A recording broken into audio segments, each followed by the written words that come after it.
They called him useless. Everywhere he went, the word failure followed him like a shadow. He wasn't the smartest kid in school.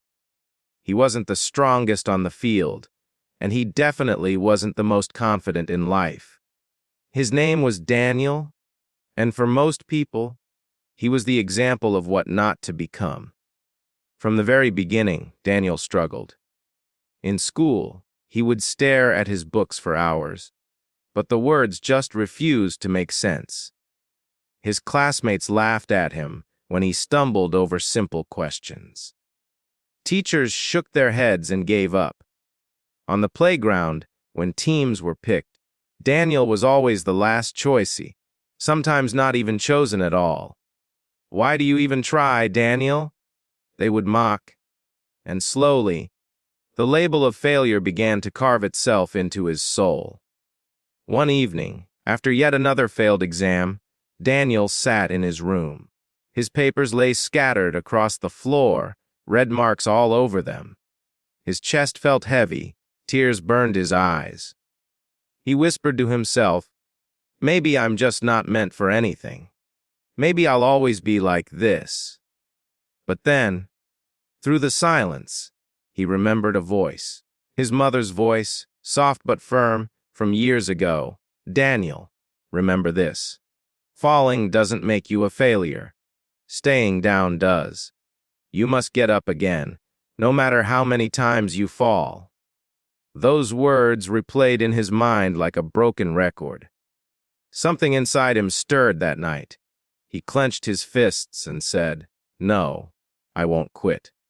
Not like this." The next morning, Daniel began a new routine. He woke up an hour earlier to study the subjects he hated most. He stayed back after school to ask questions, even when people laughed at him. At first, the progress was painfully slow. He would still get answers wrong, still stumble, still face rejection. But this time, he refused to give up. Every now became fuel. Every failure became a lesson. His journey was not smooth. When he tried to join the school basketball team, he was cut out in the very first round. People laughed again. "Daniel, sports is not for you." But instead of breaking, he went back to the court, practicing alone, missing shots, sweating under the burning sun, until his body hurt. When he tried to speak in class, his voice cracked and people giggled. But instead of staying silent, he kept raising his hand, day after day, until his voice grew steady. Over the years, Daniel's persistence began to shape him. He wasn't becoming perfect, but he was becoming stronger, sharper, and braver. Slowly, people began to notice. His grades improved, little by little. His teachers, once hopeless, now saw a boy who refused to stop climbing. Then came the challenge that would define everything, the national science competition. Students from across the country prepared for it, some with tutors, some with expensive resources. Daniel, on the other hand, had nothing but determination and a single idea. He wanted to solve a real problem, not just win a medal. In his town, many families struggled to get clean drinking water. He had seen children sick from dirty wells. And so, Daniel decided to build a low-cost water filter that any poor family could afford.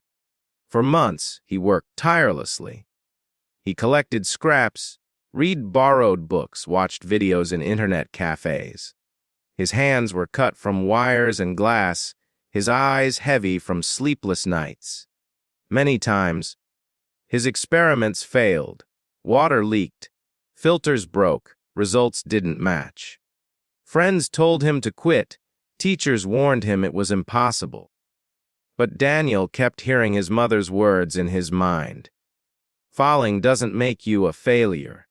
Staying down does." The day of the competition arrived. The hall was filled with bright students, polished projects, and confident faces. Daniel stood quietly in the corner with his rough, looking water filter made of recycled materials. Some laughed at the sight of it, but when his turn came, Daniel spoke with a voice steady and clear. He explained how his design could give clean water to thousands of families for almost no cost. He showed the working model. He spoke not for applause, but from his heart, because he believed in what he had made. The judges listened carefully. The crowd, once mocking, now sat silent. When the results were announced, no one could believe it.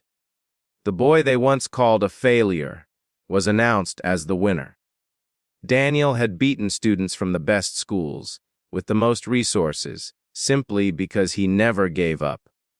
The audience stood up, clapping. His teacher's eyes filled with tears.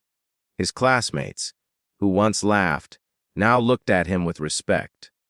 Daniel smiled, not because he had won, but because he had finally proved something to himself. Failure was never the end. It was the beginning. In the weeks that followed, Daniel's story spread. Newspapers wrote about him. Interviews were taken. People celebrated the boy who turned rejection into resilience. His project even got funding, and soon poor villages started using his filters. The child who was once mocked became the reason thousands lived healthier lives. But the most powerful part of his journey wasn't the victory. It was the lesson he carried within him. Failure is not your enemy. It is your greatest teacher. Every time you fall, it shows you the path to rise stronger. Daniel often tells others, "I am not successful because I never failed. I am successful because I failed more times than most people ever tried." So remember this: when the world calls you a failure, when your dreams seem too heavy to carry, when people laugh and say, "You can't," that's the moment you must decide. Will you stay down, or will you rise, like Daniel, and turn your failures into your greatest victory? Because true success doesn't belong to those who never fall. It belongs to those who refuse to stay down.